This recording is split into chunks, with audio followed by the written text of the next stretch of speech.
On episode 213 of the Tennis Files podcast, you'll hear an exclusive interview with New York Times correspondent Christopher Clarey on the long run and beautiful game of Roger Federer. Hey there, welcome back to another episode of the podcast, and I'm really excited to bring this one to you because it is a very interesting insight into the career of the legend Roger Federer. And we have Christopher Clarey, who is a New York Times correspondent and a top international sports writer. And he is the author of The Master, The Long Run and Beautiful Game of Roger Federer, which just came out yesterday, one day before this podcast has been published. And I'm really excited for you all to check it out. And you should definitely go to the show notes because there I have a link that you can click and get the book. I was privileged enough to get an advance copy, and I started reading it a while back and could not put it down because there were just so many amazing stories, whether or not you're a Roger Federer fan. And one thing that I told Christopher that you'll hear later on is that I didn't expect to learn so much as I did by reading the book, because often these types of books you expect to be entertained and, perhaps moved emotionally. But Christopher also presents a lot of great information for us players who want to improve, because you get in a glimpse into how Roger developed in his early years and the type of training that he was exposed to that was novel at the time, and the choices that he made that really highly impacted his career, and who he worked with, who he surrounded himself with. So just an amazing book and a ton of detail, just so detailed. Chris just talked to so many people about Roger, and, obviously details the times when he interviewed Roger on his own, so one-to-one. So I really, really highly encourage you to check out this book, and big shout out to the publisher for making this interview happen. So with that, I am sure you're excited by now to listen to it. So without further ado, here is my interview with Christopher Clarey on Roger Federer. Everybody, welcome to this episode of the podcast. And I'm really, really excited to talk to Christopher Clarey, who has written a fantastic book called The Master, The Long Run and Beautiful Game of Roger Federer. I was privileged enough to be sent an advanced copy, and I can tell you that it's been a fantastic, very insightful read. And, one thing about this book, Chris, is that it also teaches you a lot. Sometimes when you get these types of books, you just expect to be entertained, but there's so much information that, amateur tennis players like myself and the audience can even use to improve themselves on. So I really want to thank you for this amazing book, and thanks for coming on to the podcast as well. Hey, that means a lot to hear that from you. I appreciate that, especially if you're a player. And, it's my goal with the book. I'm not sure I achieved it, but my goal was that it would be a book that tennis nerds like you and me could pick up and read and get something out of, but also that it would appeal to a general audience that was interested in how you became a champion and how you managed all that and sort of the human side of it. So I'm hoping that it managed to get to both of those audiences. So we'll see how it plays out. Yeah, for sure. I mean, a lot of amazing insights from, his fitness development and kind of revolutionary, training that Federer's trainer gave him to, what he did mentally to stabilize himself, which we'll get into all this stuff. So, but just curious to hear, and I'm sure the audience is as well, what your general interactions were like with Roger when talking to him for the book and for, other pieces as well, how he was like. Well, basically the idea of the book was I wanted to dig into his process, but I also had so much access to him over the years through the New York Times and the International Herald Tribune, the two papers that I've written for 30 years or so. And so really the book is based on those interviews in terms of him. He didn't cooperate with the book. He's never cooperated with the book yet. He definitely knew I was doing it, and didn't stop me from talking to people or allowing me to do the research I needed to do. But he didn't. As a New York Times writer, I'm actually not allowed to do a book with somebody. Right.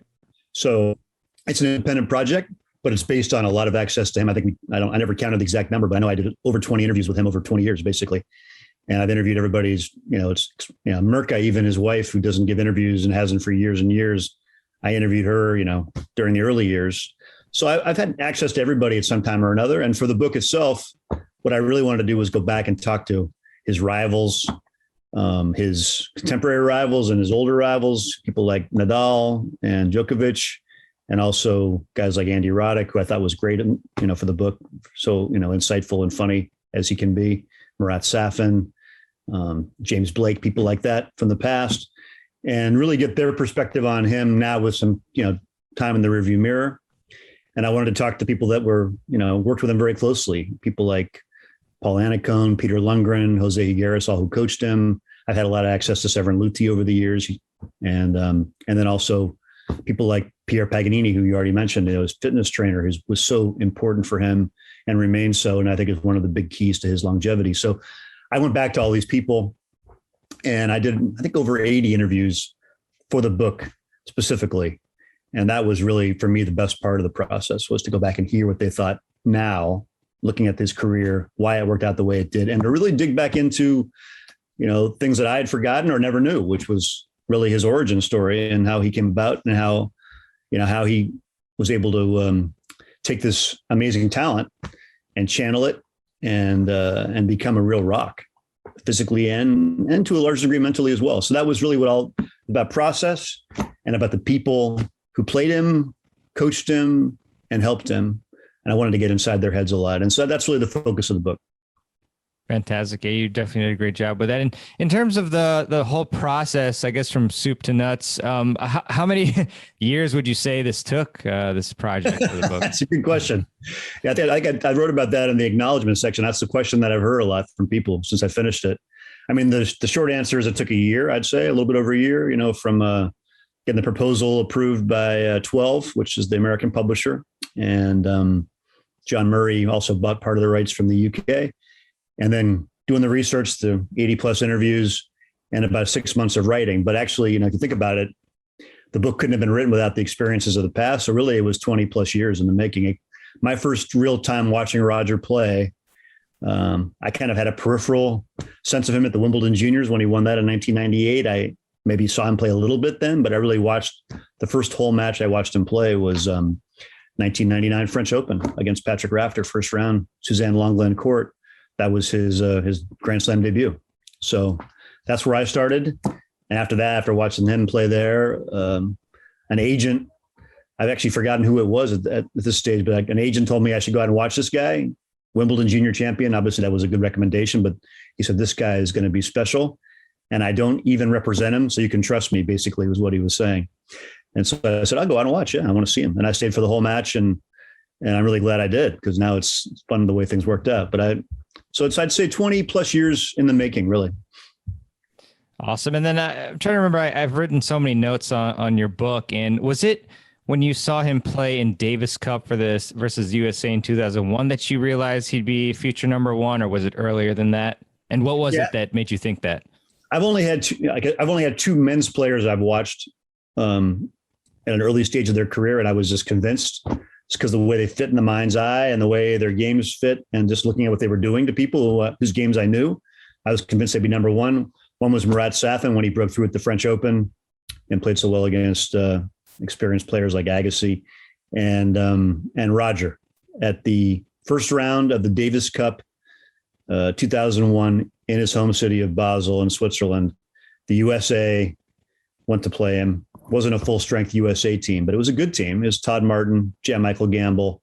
I think Justin Gimelstob, I believe, was playing doubles then. And Patrick McEnroe, I think, was in his first match ever as the US Davis Cup captain. So they went in with a pretty strong team, and Roger just dismantled the US and basically won that tie single-handedly, won all three rubbers. And I just watched him play from the press seats, and I remember just thinking, this guy's going to win Wimbledon for sure multiple times. And I'm not somebody who's like that in general. I'm not somebody who gets a lot of premonitions like that, but it was just clear to me watching him flow around the court, even though it wasn't grass, that his game was just perfect for grass. He just had this look of everywhere in the court he flowed. He was able to move forward with, real effortless grace, half volleys, angles, drop shots, everywhere. So he just looked perfect for grass. And I just felt like his game was the number one's game. I think he was taking it to a new level because of all the things he could do from different parts of the court. I guess with Safin, looking back on that, I think the reason I felt that was because he had just this two-handed backhand that was just next level. And that shots that guys were used to hitting that were safe against most guys, against Murat, suddenly were not safe. And so he was a game changer sort of thing. And Roger, just with his all-court ease and his all-court flow, that to me was the next gear for tennis. And that's what I could see. Gotcha, Chris. So fascinating. And you do talk about his relationship with Tiger Woods a bit later on. And I'm wondering, because Federer played several sports when he was young. I think his first love might have been soccer. And so I'm wondering, contrasting it with Tiger Woods, and there's a great book called Range by, I think, David Epstein, where, they contrast both, or he contrasts both athletes. Do you think Federer would have been as good of a tennis player if he didn't play other sports? I think it comes down to personality type a lot with that. And I read David's book too, especially the chapters that related to this before I started researching my book. It's interesting. I make a point in the book about this actually, that I think both systems can work. I think I respect David's research a lot, and I think he's right, probably in terms of mental health, probably your body's long-term sustainability. I think range is a good thing. And I think maybe Roger's longevity applies to that. But then also, you see stories, where there's really an obsessive focus on one sport. Someone like Maria Sharapova, for example, who I don't think really played any other sports. She was a tennis player from start to finish. That's all she really did. And obviously trained on the side. And she still became a champion, a number one and multiple Grand Slam champion. Body broke down. Maybe there's some connection there. But in terms of Roger, I think knowing his personality, one of the things that really defines him is his need for variety and his need for novelty, something he talks about. And I think if you look at the whole arc of his life and his career, I think that's very evident. And he knows that about himself. So I don't think he's the kind of guy who could have been, monoculture, mono-focused on the sport. I think he needed that variety. And in some ways, I think he might even still need it. I don't think he does a lot of other sports now, but I know just the way he trains with Paganini, there's a lot of variety and intentional variety in what he does. So I think it was very helpful for his personality type to have the multiple sports. And it wasn't just soccer. It was, you played some squash, you played table tennis, played basketball, other sports that I think were also in the mix there. So he was always messing around with balls. That's what he's always said he liked. And he skied with his family when he was young too, and hiked. So I think he needed that to be fresh enough to embrace the tennis day to day. And he really focused on it big time from about the age of 14. And that became really his main focus. I think it was very helpful to him. And I think we always admire his flow around the court and his ability to make difficult things look easy and his natural grace. I think all that multiple sport activity really helped in that coordination and helped him with that ability to be, I'd say, spontaneous in his movements and spontaneous in his reactions. Yeah, Chris, and speaking of the variety that Roger needed, it's interesting to read that. I'm trying to remember if it was Ikubens or Etienne, but it seemed like the whole staff would just tailor the programs to Roger and in an effort to give him the variety that he needed. Do you think that there was any backlash or anything like that from the other kids? Like, do you think they kind of viewed it as, Roger's dictating how they're training us here or anything like that? I didn't get a sense of that. I didn't obviously talk to everybody who was training in Écu Blanc. You're talking about the Swiss National Training Center, right? Where he went when he was in his teens.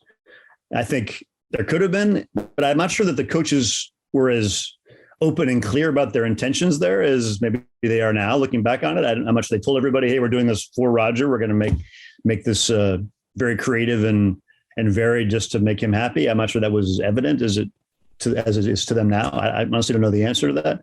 But I think if you're an athlete and you're an aspiring tennis player, that's probably a pretty fun way to do it. It's better than just being super focused on just one thing. Obviously, some personality types will thrive in that. But I think the Roger rules, if you want to call them that, probably benefited more than just Roger in some respects too.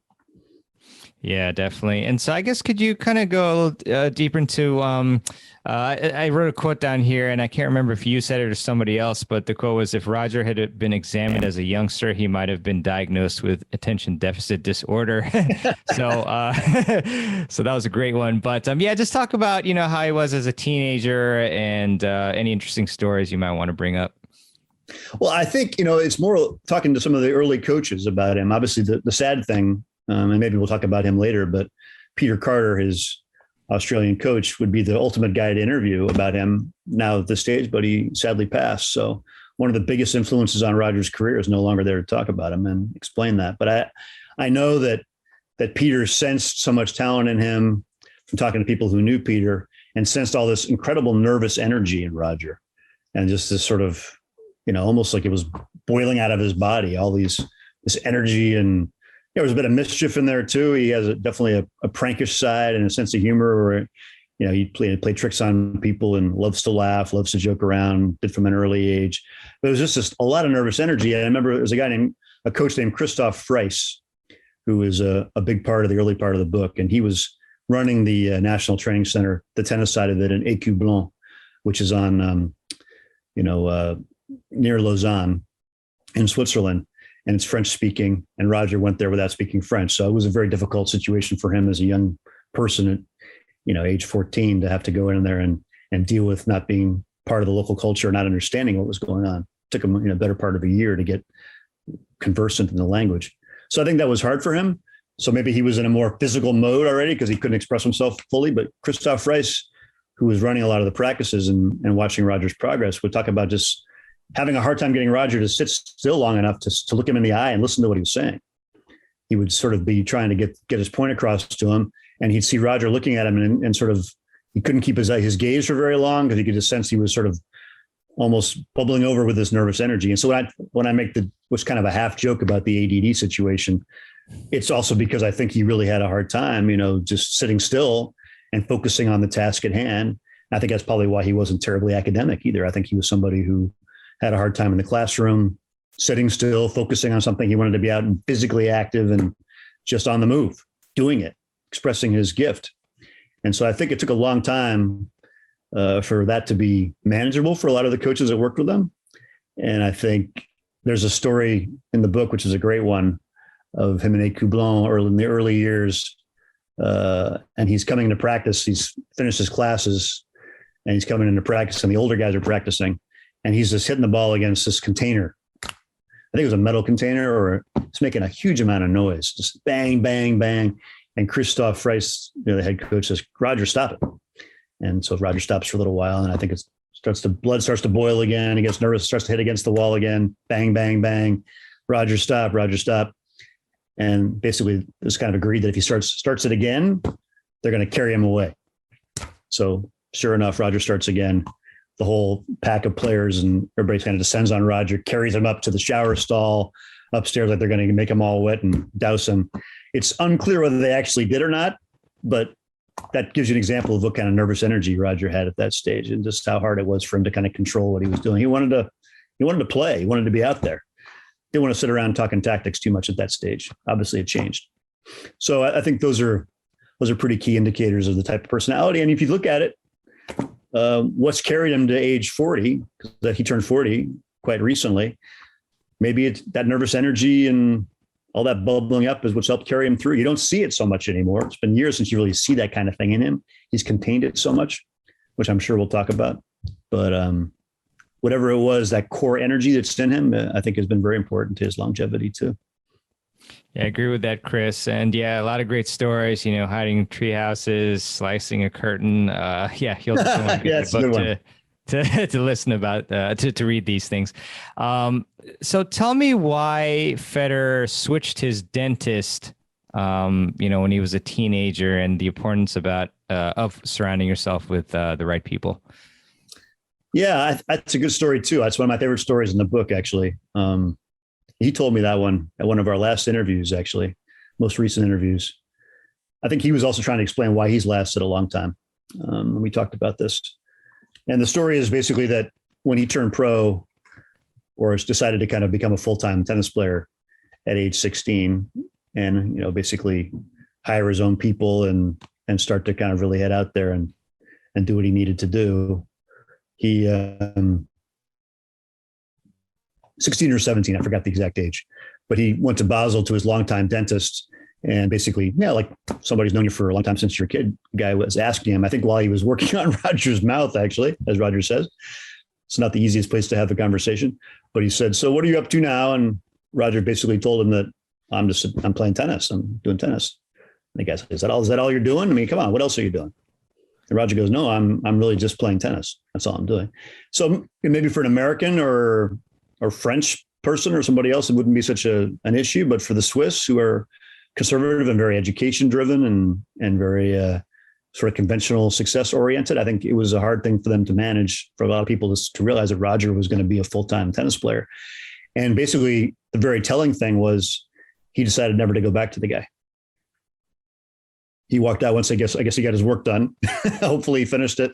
And then he left and he said, I'm not going to go back. I'm changing dentists, because he wanted, in his words, somebody with positive energy, somebody who's going to, believe in his project, somebody who was going to encourage him. And he just didn't want to be around negative energy. And I think that's something that he's followed throughout his career.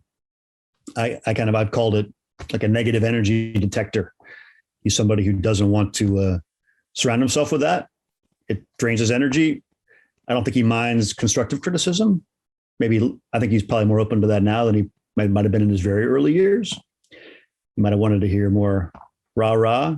And then I think over time he realized the value of the criticism when it comes from the right place. But he did not want negative people.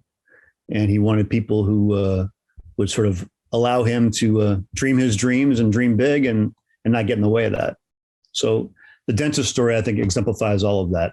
And I imagine there were other people like that along the way. But that one is certainly very telling.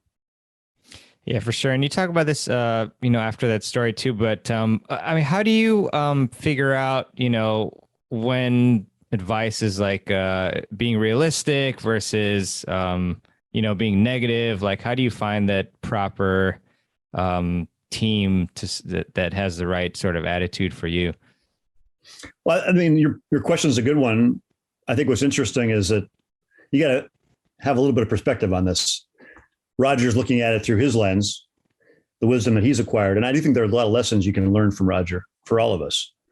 But you also got to realize this guy is an ethereal, otherworldly talent in tennis.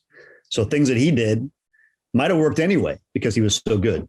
And so that some of the things that he tried to do that he saw that worked for him might not have worked for somebody else because they just wouldn't have been good enough.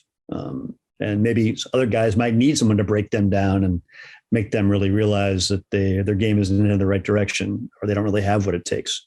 But he clearly did have what it took. So I think it could be a bit of a self-fulfilling prophecy there too. But what I think you can get out of it, though, is it is very important. I think if you're going to go off on a path as a young person like that and take a big risk.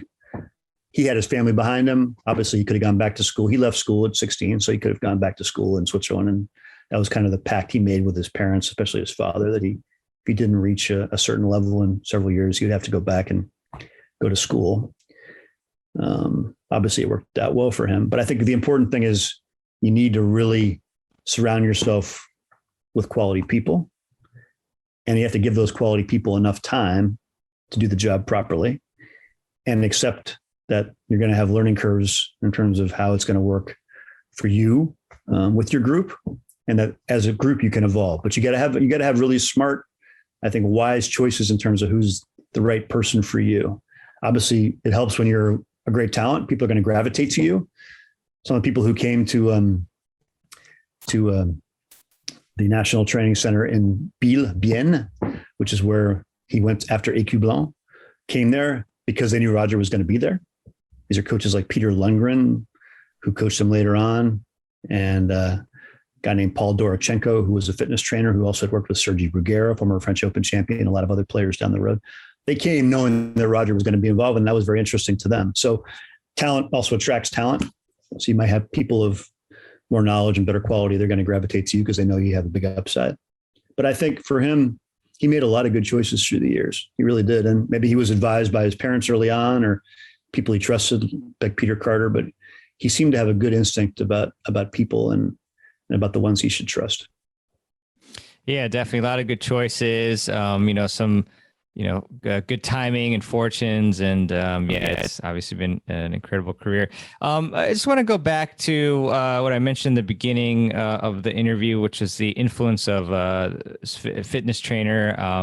I forgot his first name already, but Paganini, and just kind of the different type of style of training he did and how that has contributed to Federer's, footwork and fitness and longevity in the game.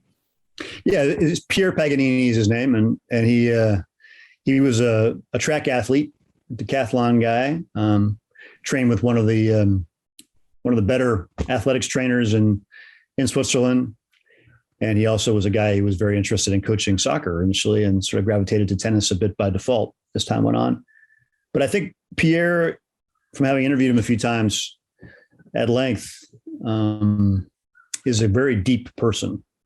Deep thinker, pretty philosophical. You get kind of goosebumps talking to him because he just has this very measured way and a very inspiring way to speak.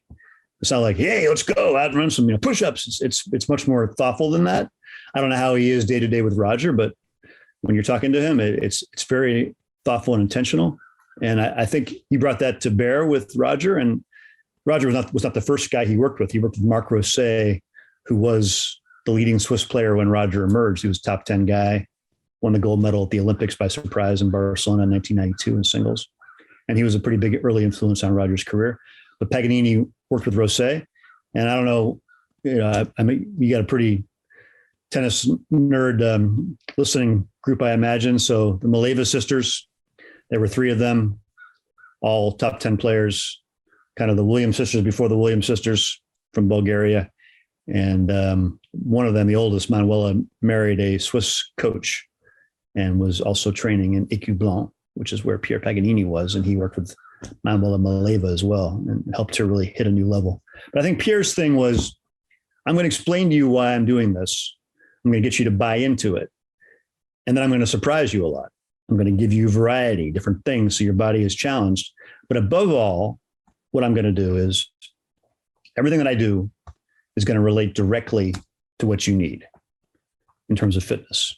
Everything that you're going to do, be it lifting, be it sprinting, be it any kind of movement, is going to have a direct correlation to your sport. And that would be tennis in the case of Roger, obviously, and Malevas and Rosset. And so I know that's sort of the way things are done now, more and more. I'm not so sure that when Paganini came along, you talked to players from that era, that wasn't the way it was always done then. So whether Pierre was the ultimate innovator, I don't know. But Pierre certainly brought that to bear in terms of Roger. And it was a perfect fit. And I think he did everything he did was coordination and movement. That was his big focus. So if you're going to be sprinting, you're going to be doing it while catching a ball, or you're going to be doing it while trying to solve a mental problem, or you're going to be doing explosive endurance, which is sort of his term for it, where you're trying to short bursts, a lot of plyometrics, jumping, explosive movements, a lot of quick cardio to get your heart rate up, stop, quick cardio again, because that's what tennis is, right? It's a stop and start game. And there's a lot of long breaks in there. So as Pierre would put it, you're not sprinting for 3 hours in a 3-hour tennis match. You're sprinting for short bursts within that 3 hours. And so you really should train ideally to be just in that mode. And I think there was still in the 80s and early 90s, this idea of let's go for a run, or, let's lift some heavy weights or things like that really don't directly apply to tennis all that much. You can argue that philosophy worked pretty well for Gil Reyes and Andre Agassi. I mean, those guys pumped some serious iron. I think it was also a psychological benefit for Andre as well, with heavy weights and setting personal records and just a really solid body core, big pecs and all those kinds of things. I personally, listening to Pierre, and other people don't really see the value in that, but it worked for Andre and he had a long career. So you have to kind of tailor it to your people.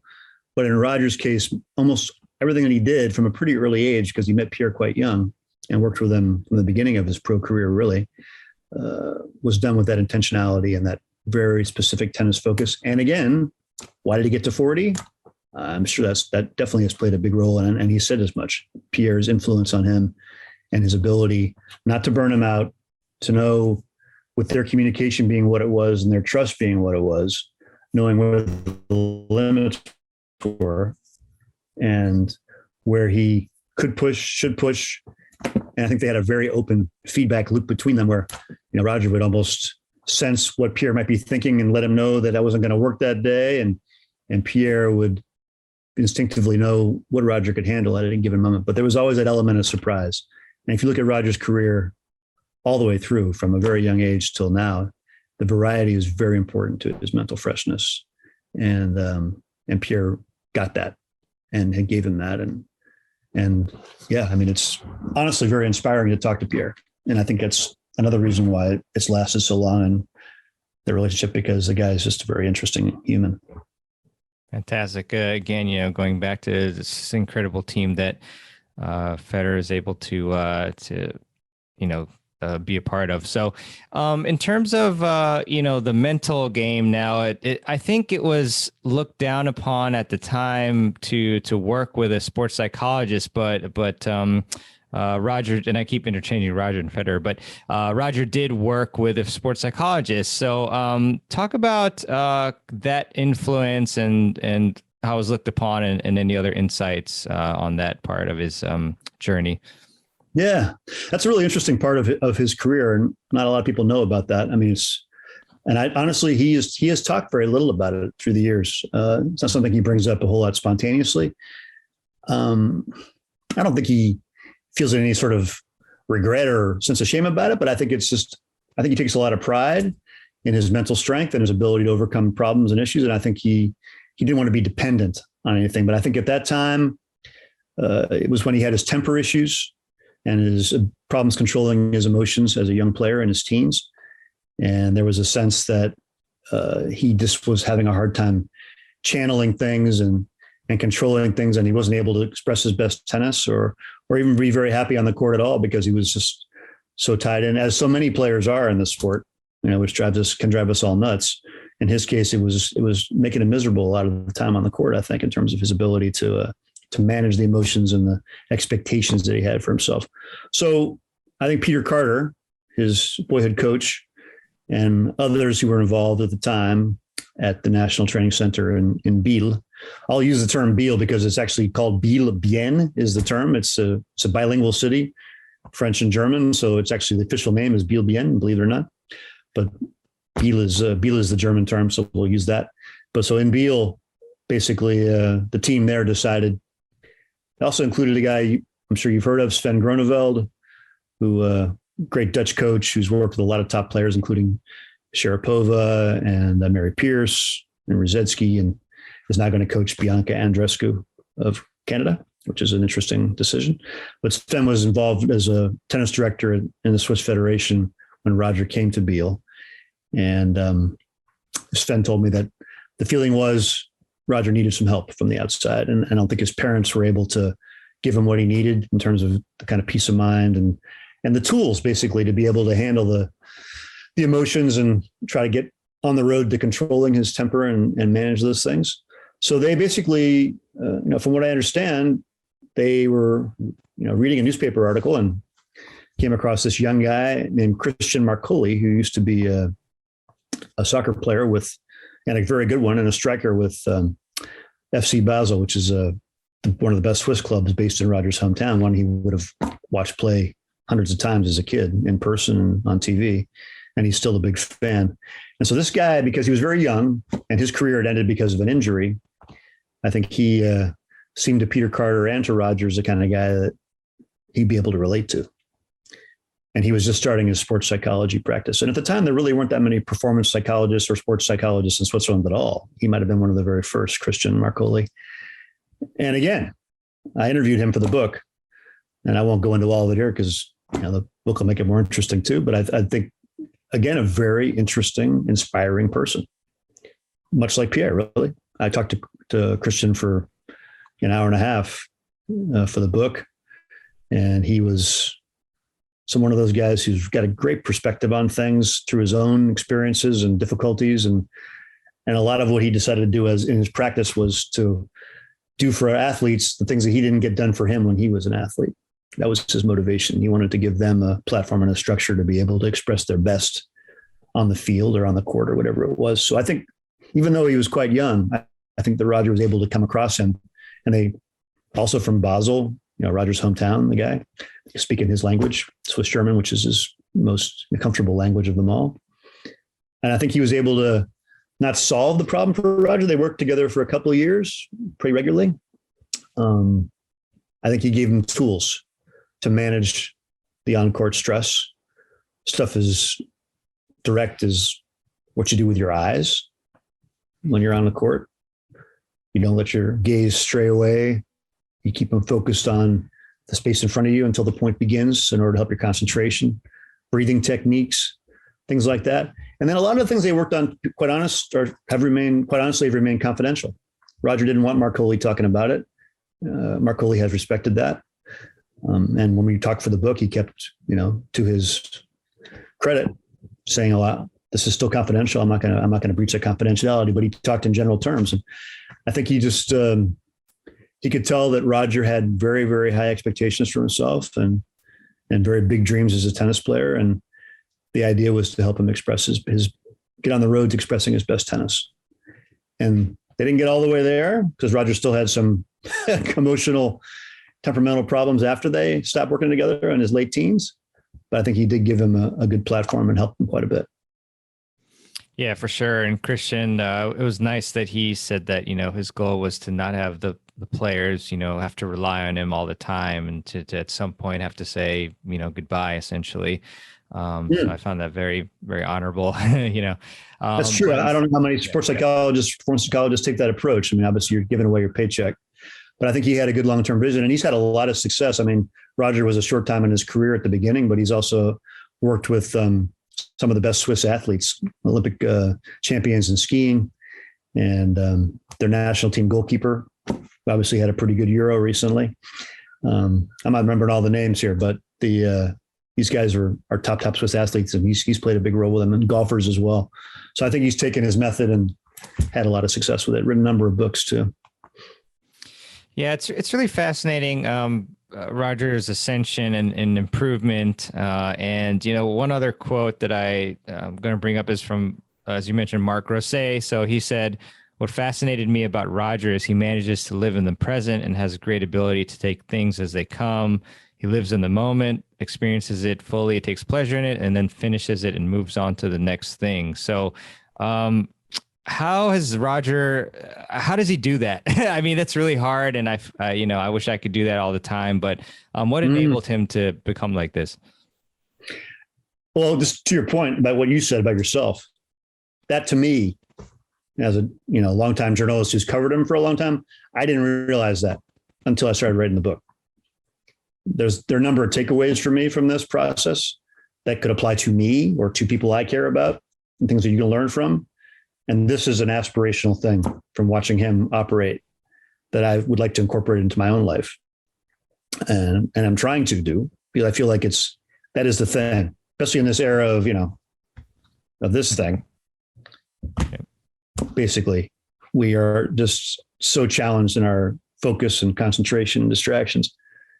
And really, having spent a lot of time around Roger as a journalist, the guy's there with you. I can't tell you how many times I've done interviews with other athletes when the phone's been going off or their head's twisting around, or you can sense their leg getting jittery because they got something else they're thinking about or they want to get someplace. He is not like that at all. He is looking at you. He is focused on your conversation and in a very relaxed manner. None of this stuff, none of this. It's open to the conversation, open to the moment. And I never felt rushed talking to him.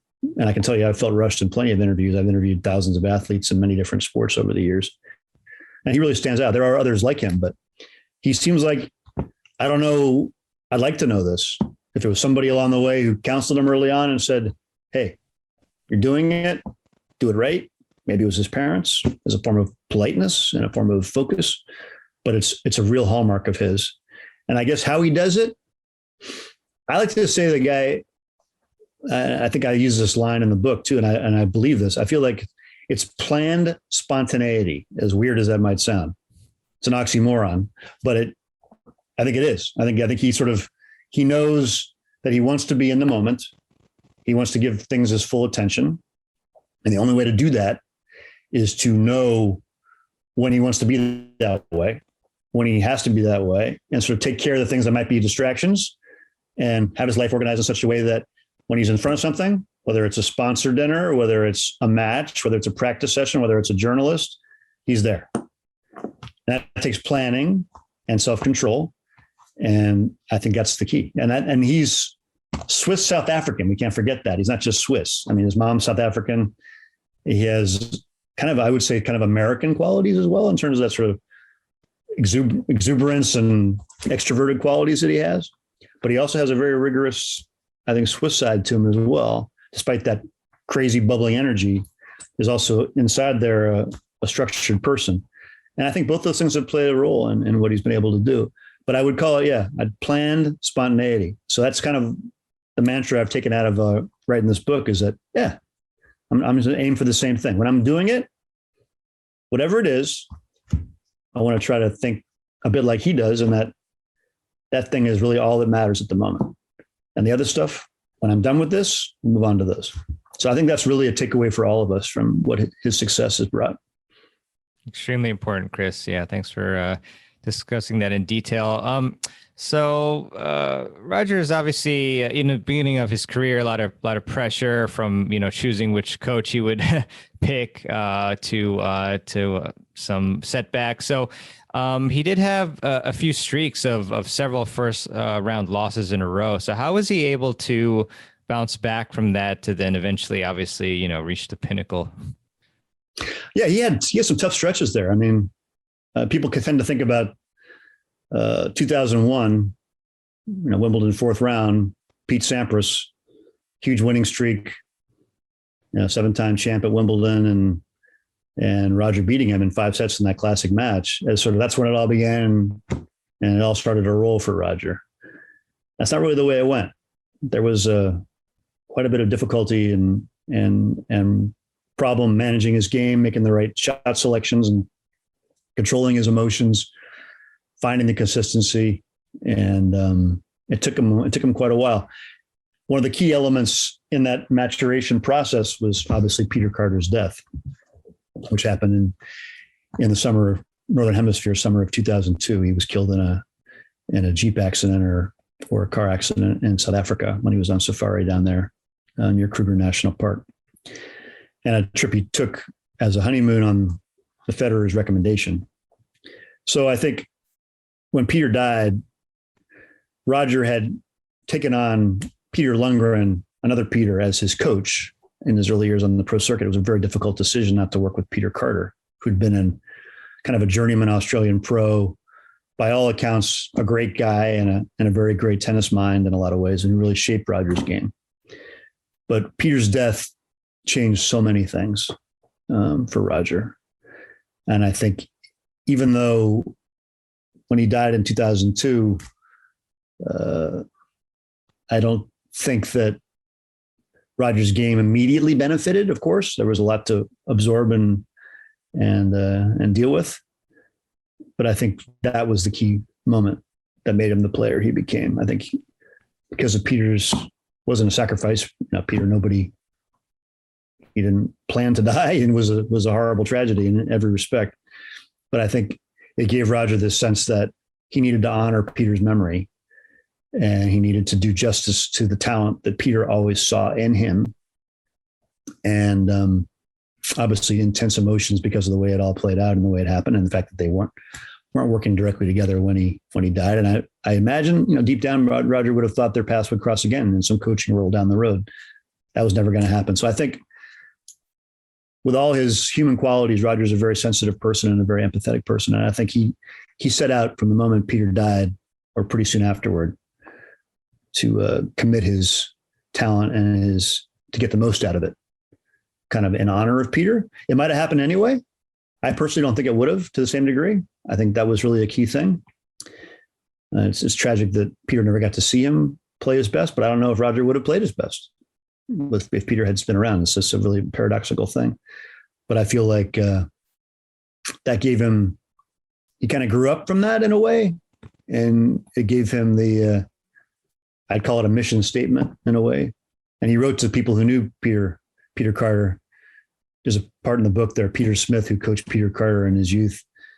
And Roger wrote an email shortly after Peter Carter's death and said, "Hey, I want you to know I'm going to do all I can to maximize my talent in honor of Peter. And I think about it when I'm on the court." And Roger's talked about that too. And then Wimbledon, 2003, after some difficulties, it all came together for him. And that from there, it just started to flow. It took a while. He had to manage expectations, emotions, his game. And that was another part of the process. But the Peter Carter thing is the launching pad to the kind of consistency and incredible excellence that he showed over so long. It's incredible insight and, really touching to hear that. And yeah, it's only fitting. I mean, as you mentioned, such a huge influence and, Roger's strokes basically are, they look like Peter's. Yeah, that's very, very interesting and cool to hear. So regarding Federer and Nadal, and it's really cool that you also put a lot into, researching the background of Rafa and talking about him and everything. It was very interesting. I think it was the first singles match with Nadal when Federer was number one that Nadal, I guess, demolished Federer. So yeah, that was surprising, I guess, to a lot of people. And you talk in depth about the announcer, cutting off mid-sentence and yeah, exactly. John Barrett, who's a great announcer. Yeah, John Barrett was there. Like you said, I mean, this is John Barrett, who was the voice of Wimbledon for the BBC for many years. He's a fantastic announcer and was a great player in his own right. So he knows the game. But it was a situation where Nadal, this young teenage talent, people knew he was good, but Roger was the guy. He just emerged now as the dominant player in the game, obviously a great hardcourt player. And he's coming into Miami and he's the big favorite, and Nadal's coming out there to kind of get a tennis lesson, right? That's the way it's supposed to be. And you can hear John Barrett, who's doing the commentary with Doug Adler for the ATP feed, the world feed. And John sort of saying, is there a reasonable chance that, Roger could be troubled by this guy today? And basically the conversation starts to be like, well, so let's explain to you why. And then as they're talking, this point begins and Nadal, this is early in the match, and Roger just hits this inside out forehand that would normally finish off a point. And Nadal's over there and with his lefty forehand gets to the ball and rips it back twice as hard. And then another shot that should have been a winner in the rally, and now Rafa's there and hits that, ends up winning the point with passing shots and just a barrage of things. And it was almost like the future was right there in that rally, and teenage Rafa playing Roger and surprising him and then taking his best shots and turning them on his head and winning the rally. And then Barrett and Adler just stopped talking and they never talk about that again. And the match plays out and Rafa wins. And we probably never talked about it again ever. It was just like, there was the moment where we're going to question with this kid's talent and whether he was going to be a threat. And then suddenly the rally just proved that he was, and that was it. Obviously Rafa took a while because of injuries to win his first French Open. And he lost to Roger in the Miami final the following year. So Roger had plenty of moments on hard courts in that stage. But I mean, you watch that match. I watched it for the book again. It wasn't Roger wasn't at his best. He was coming off a little bit of an illness, I guess. You can't always tell the speed people are moving at, but Nadal's shot making and just confidence and body language was like, I'm taking this. You're not intimidating me in the least. And it's interesting because Rafa is almost 5 years younger than Roger, but because of Roger's timeline, Roger's not the guy that Rafa grew up watching. He grew up watching Carlos Moya, who's from Mallorca, like Rafa. That was kind of his role model. He would have seen Sampras and Agassi and those kinds of guys. But Roger wasn't the dominant player when Rafa was a teenager growing up in Mallorca. His dominance kind of happened a little before Rafa emerged. So I don't think Rafa was intimidated by anybody anyway. But it wasn't like he was watching his childhood idol out there like Roger was when he played Sampras at Wimbledon. It was a whole different dynamic.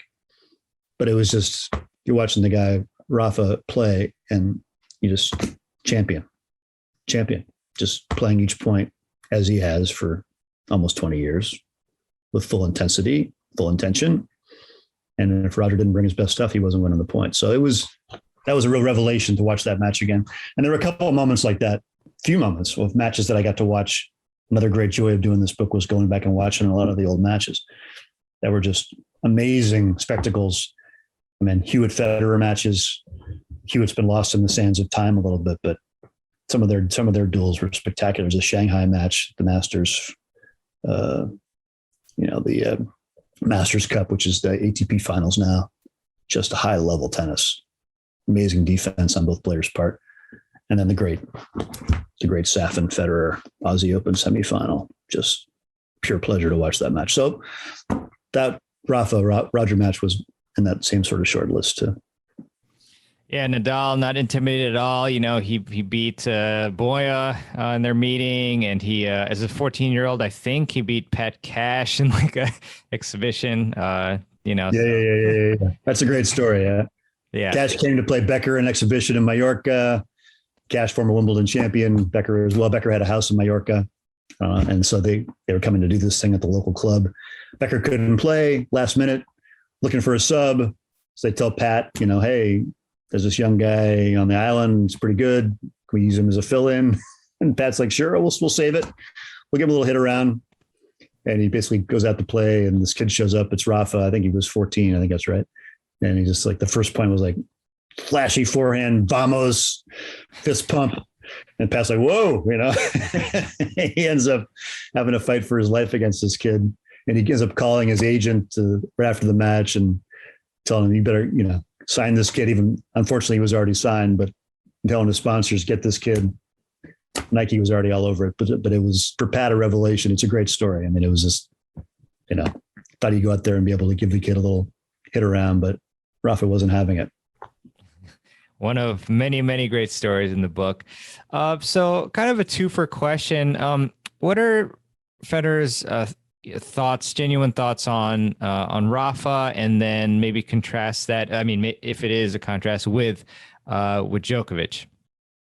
I'd love to give you the full answer on that. In his deepest, personal thoughts, I can't give you those. And he may give me a media journalist answer in some of these situations. My sense of it, just being around those guys and seeing them all interact to some degree from my limited vantage point, which is still a privileged vantage point because of the access I've had to these people, I think to some degree.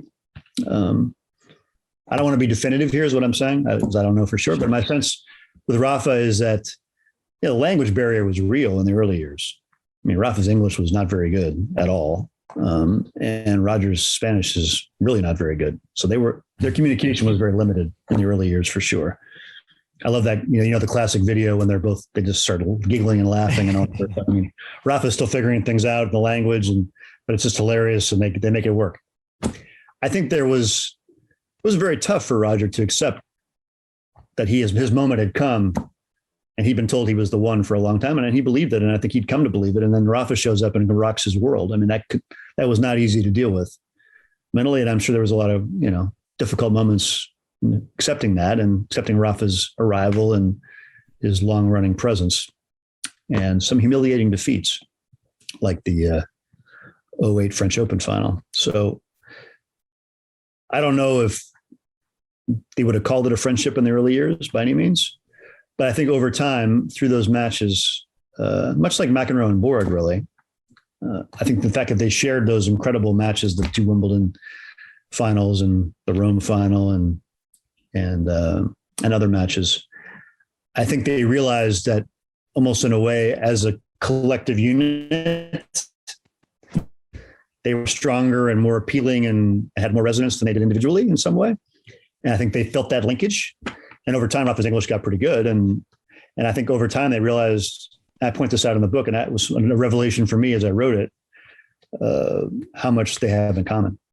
They really do have a lot in common. Their backgrounds, they both, were soccer players, other sports, could easily have gone that direction.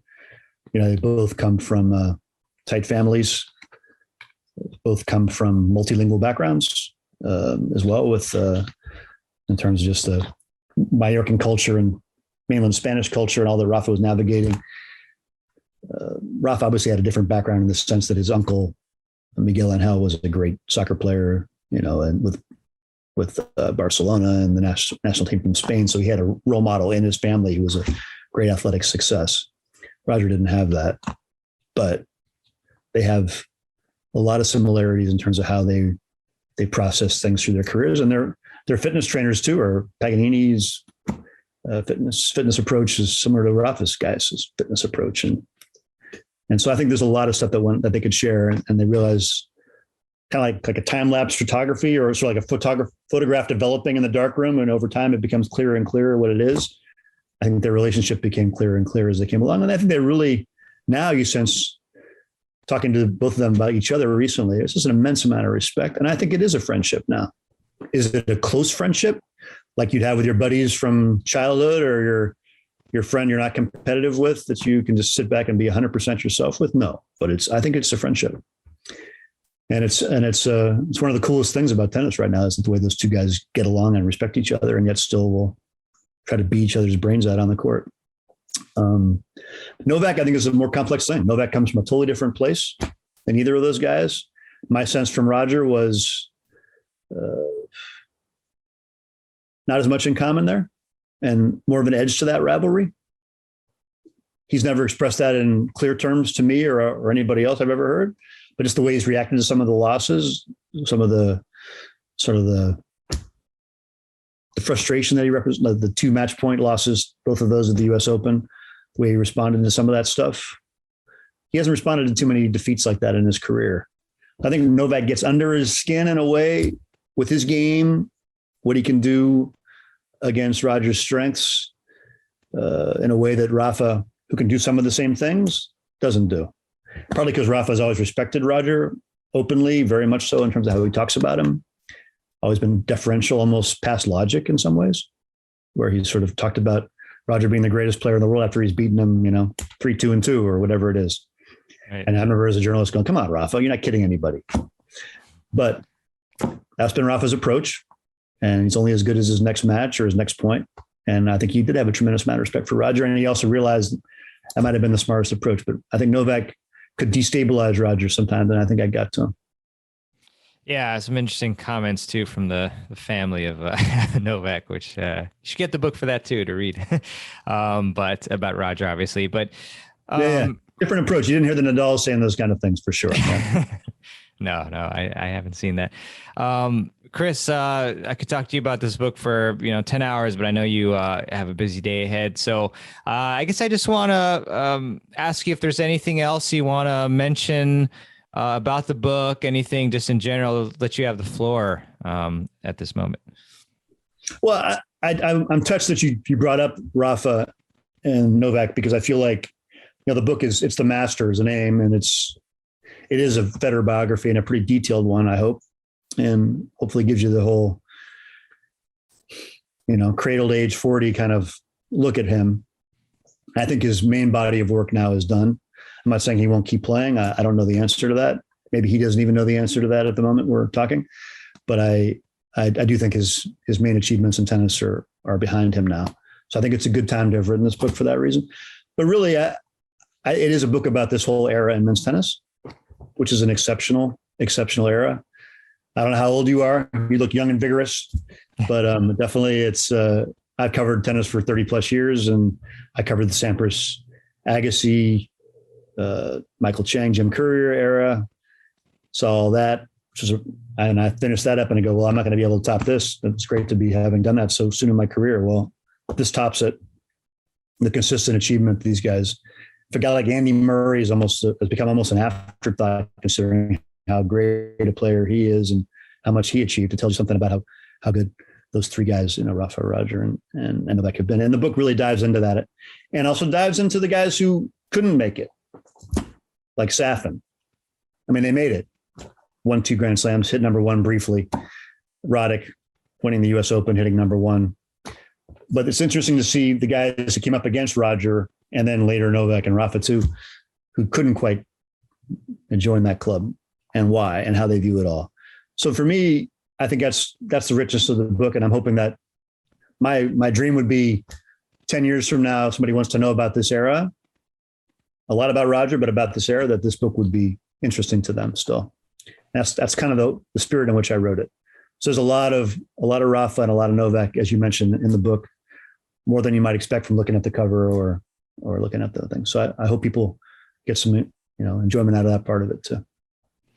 Definitely, Chris. I think I feel like you should sell like many, many millions or I mean, if you're a Federer fan, you got to get this book. Even if you're a fan of, just the men's game or you should get this book. I mean, it's really, like I said earlier, very detailed, a lot of great stories, a lot of chuckling along the way. Like when they told Rosé after he won, like the Switzerland, like the biggest tournament there, like we're not sending you to the Easter Bowl because you're just not good enough. I mean, that was hilarious.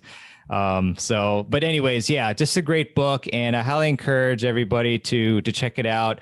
Again, Christopher Clarey is the author of The Master, The Long Run and Beautiful Game of Roger Federer.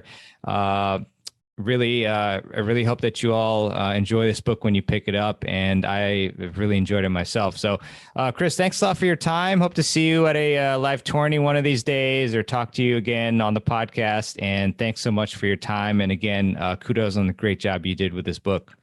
Hey, thank you for your interest, and those words really touched me. I appreciate it. It was really a big challenge to take a career as big and long as Roger's and try to, boil it down to a few hundred pages, but it was something I got a lot of satisfaction out of at the end and learned a lot myself. So I appreciate what you said. Thanks so much.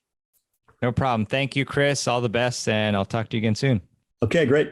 All right. I really hope you enjoyed my interview with Christopher Clarey on The Master, The Long Run and Beautiful Game of Roger Federer. And again, I can't recommend enough Christopher's new book that just came out a day before the publication of this podcast episode, so August 24th.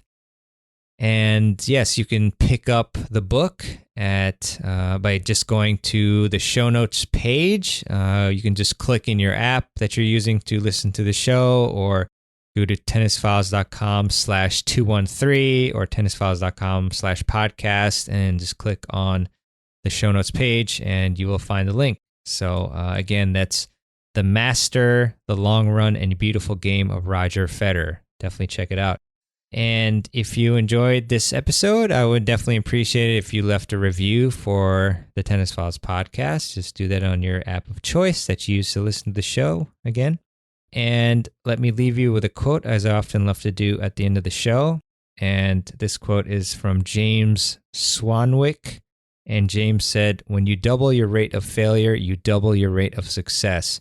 Really love that. Highly applicable, both in Roger's career and your own career, my career, everybody's. The more you try different things and come out of your shell, that's when you're going to learn a lot. Obviously sometimes you'll fail at first, but you'll find a way to persevere. So great quote there.